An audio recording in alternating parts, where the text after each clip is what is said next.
లలితా సహస్రనామ స్తోత్రం చదివేటప్పుడు ఒక జాగ్రత్త అవసరం అవుతుంది. కొన్ని 16 అక్షరాల నామాలు ఉంటాయి, కొన్ని 2 అక్షరాల నామాలు ఉంటాయి, కొన్ని 8 అక్షరాల నామాలు ఉంటాయి. వాటిని ఎక్కడా మధ్యలో విరవకూడదు. ఏవి 16 అక్షరాల నామమో తెలియాలి. తెలిసి అది చదివేటప్పుడు మధ్యలో ఆపడం కానీ మధ్యలో విరవడం కానీ చెయ్యకూడదు. అలా చేస్తే ఒక్కొక్కసారి ఏమవుతాయంటే కొన్ని నామాలకి అర్థం వ్యతిరేక అర్థం వచ్చేస్తుంది. అందుకని అలా సభాముఖంగా నేను దాన్ని వివరణ చేసి అలా తప్పర్థం ఎలా వస్తోందో చెప్పడం నా యొక్క ఆశయం కాదు.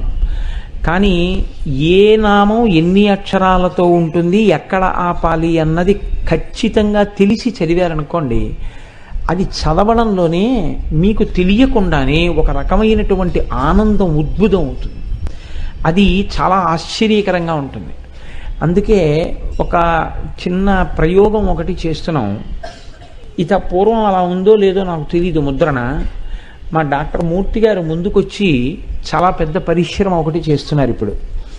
ఆయన ఒక్కొక్క శ్లోకాన్ని ప్రింట్ వేసేటప్పుడు ఆ శ్లోకంలో శ్రీమాత అన్నప్పుడు కామా పెట్టి పైన 3 అంకేసి ఉంటుంది. అంటే 3 అక్షరాలతో నామం ఉంది, ఆపండి.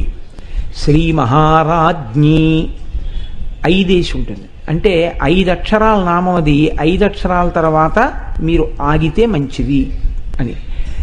16 వచ్చిందనుకోండి నామం ఉండి శ్లోకంలో 16 అని ఉంటుంది. ఈ శ్లోకంలో ఎన్ని నామాలు ఉన్నాయో కుడి చివర చూపిస్తారు. ఇలా చూపిస్తూ ఉండడం వల్ల ఏమవుతుందంటే మీకు చదవడం చాలా తేలికైపోతుంది. మీరు ఎవ్వరిని అడగక్కర్లేదు. ఆ శ్లోకం వంకి ఇలా చూడగానే ఇందులో ఇన్ని నామాలు ఉన్నాయి, ఇన్ని అక్షరాలతో ఈ నామం ఉంది, ఇన్ని అక్షరాలతో ఈ నామం ఉందని మీకు తెలిసిపోతుంది. ఆ పుస్తకాలు ముద్రణలో ఉన్నాయి, అవి వచ్చేస్తాయి. ఒక 2-3 రోజుల్లో వస్తాయి అనుకుంటాను. వస్తే ఒక ఆదివారం నాడు ప్రత్యేకం ఆ పుస్తకాలని ఎవరు ఉత్సాహవంతులు ఉంటారో వారందరికీ కూడా శౌచముతో ఉండాలి. ప్రత్యేకించి ఆడవాళ్ళు మాత్రం అది చదివేటప్పుడు అదొక్కటి గమనించండి. ఒకరోజు ఉదయం నేను అది ఏ తేదీ అన్నది నేను చెప్తాను. ఒక చక్కటి మంచి రోజు ఒకటి చూసుకుని ఆ రోజు ఈ పుస్తకాలందరికీ ఇచ్చి లలితా సహస్రనామ స్తోత్రం ఎలా చదవాలి అన్న దాని గురించి చెప్తాను. మీరు కూడా ఆ రోజు చక్కగా నాతో పాటు నేను చెప్తుంటే మీరు చదవచ్చు. అలా వీలైతే ఒక 2-3 రోజులు అప్పుడప్పుడు కూడా ఈ పరిశ్రమ జరుగుతుంది. దానివల్ల లలితా సహస్రనామ స్తోత్రాన్ని తప్పులు లేకుండా చదవగలిగినటువంటి ప్రజ్ఞని మీరు సంపాదించుకుంటారు. ఉత్తరోత్తర ఒక అత్యద్భుతమైనటువంటి కార్యక్రమము అందులోంచి ఊపిరి పోసుకుంటుంది. నాకు తెలిసి కాకినాడ పట్టణంలో, నాకు తెలిసి ఎందుకనంటే ఇంతకుముందు ఎవరైనా పెద్దలు చేశారేమో నాకు తెలియదు, ఒక అత్యద్భుతమైన కార్యక్రమం. అంతే చెప్తాను, అంతకన్నా వివరాలు చెప్పను. అప్పుడు చెప్తాను. ఒక అత్యద్భుతమైన కార్యక్రమం ఒకటి జరుగుతుంది. ఆ కార్యక్రమంలో సువాసిని అయినటువంటి ప్రతి స్త్రీ తన జీవితాన్ని పండించుకోగలిగినటువంటి రీతిలో ఆ కార్యక్రమం రూపకల్పన జరుగుతుంది. మీరు బెంగ పెట్టుకోక్కర్లేదు. అందరు సువాసినులకి అవకాశం ఇచ్చేటట్టుగా కార్యక్రమాన్ని రూపకల్పన చేస్తాం. కాబట్టి ఆ పుస్తకాలు వచ్చిన తర్వాత మీకు ఆ లలితా సహస్రనామ స్తోత్రాన్ని చక్కగా చదివేటటువంటి విధానం కూడా మీకు తెలియచేసే ప్రయత్నం చేస్తాం. అమ్మవారి అనుగ్రహంతో అది పరిపూర్ణమగుగాక. ఇప్పుడు మనం ఇవాళ అనుసంధానం చేయవలసినటువంటి నామం నిజారుణ ప్రభాపూర మధ్య బ్రహ్మాండ మండల. ఈ నామం చెప్పేటప్పుడు మధ్యలో ఆపకూడదు. ఎక్కడాను ఆపడం కానీ విరవడం కానీ చేయకూడదు. దాన్ని అలా కానీ చేస్తే దాని అర్థం వేరుగా వస్తుంది. నిజారుణ ప్రభాపూర మధ్య బ్రహ్మాండ మండలాయై నమః అంటే తన యొక్క అరుణ వర్ణముతో. ఇత పూర్వం చెప్పినప్పుడు ఉద్యద్భాను సహస్రాభ అన్న నామం చెప్పినప్పుడు ఏ కాంతి చెప్పలేదు.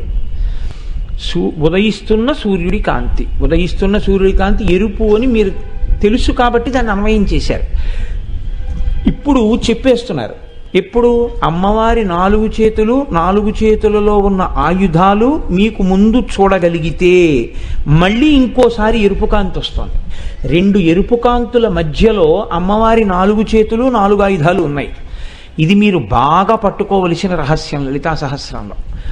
ఇప్పుడు మీకు ఆ 4 చేతులలో ఉన్న ఆయుధాలు కనపడిన తరువాత మళ్ళీ ఎర్రకాంతి వస్తోంది. ఎటువంటి ఎర్ర కాంతి? ఇప్పుడు ఆ కాంతి ఏదో దాపరికం లేదు, చెప్పేస్తున్నారు అది ఎరుపు కాంతి అని. ఎంతటి ఎరుపు కాంతిట అది? నిజారుణ ప్రభాపూర మధ్య బ్రహ్మాండ మండల. ఈ బ్రహ్మాండములన్నింటినీ కూడా ఆ ఎరుపు రంగు ముంచెత్తింది. ఆ ఎరుపు రంగులో మునిగిపోయి అటువంటి ఎరుపు రంగుతో తల్లి ఉన్నది. ఇప్పుడు మీరు ఒకటి ఆలోచించండి, అంతకుముందు చెప్పలేదు ఎరుపని, ఇప్పుడు చెప్తున్నారు ఎరుపని. చెప్పకపోయినా ధ్యానంలో తెలుసుకున్నారు ఎరుపని, ఇప్పుడు ధ్యానం చేయకపోయినా తెలుస్తోంది ఎరుపని. ఏమిటి తేడా? మళ్ళీ ఎందుకు చెప్పాలి ఎరుపు కాంతి? అయిపోయిందిగా, ఓసారి చెప్పారుగా, ఓసారి ఆ కాంతి అర్థమైంది కదా మనకి. ధ్యానం చెయ్యాలి, ఆ ఎరుపు కాంతి మన మీద పడుతున్నట్టుగా శ్రీసరణి అని శంకరాచార్యులు వారు చెప్పారు, విన్నారు. మళ్ళీ ఎందుకు వచ్చింది ఎరుపు అంటే, ఇక్కడే లలితా సహస్రనామ స్తోత్ర వైభవం. మనిషి జీవయాత్రలో మలుపు తిరిగేటటువంటి స్థితి ఇక్కడే ఉంది. అందుకే దీన్ని చాలా జాగ్రత్తగా పట్టుకోవాలి.